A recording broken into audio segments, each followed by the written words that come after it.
perjuangan sunnah ni bukan entertainment. Macam ada di Indonesia ke di Malaysia pun nak jadi naik atas pentas Habib-Habib menari ni.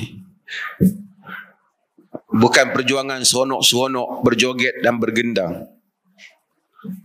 Ia adalah satu perjuangan yang panjang, menuntut kita berfikir, menyusun, merancang,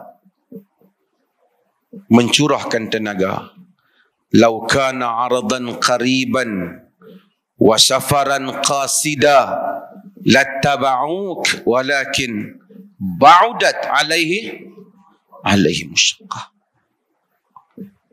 Kalaulah perjuangan ini, apa yang engkau bentangkan itu dekat untuk dicapai, dan perjalanannya itu sederhana jauhnya, nescaya mereka akan mengikutmu wahai Muhammad.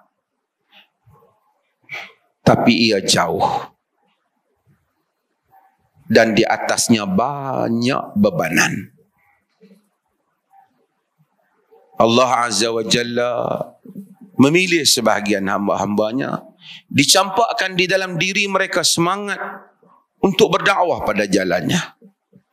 Mudah-mudahan Allah campakkan bukan saja semangat, tapi ia campakkan ke dalam diri kita keikhlasan untuk jalan ini.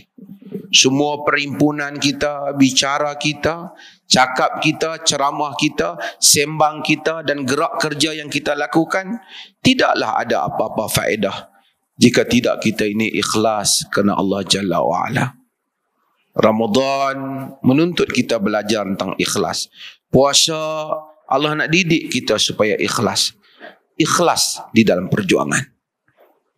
Nah, saya mudah-mudahan Allah berikan kesabaran yang panjang sehingga kita bertemu dengannya, mengakui bahawasanya hanya Allah Tuhan kita, dan hanya petunjuk yang kita agungkan ialah petunjuk Nabi kita Muhammad sallallahu alaihi wasallam.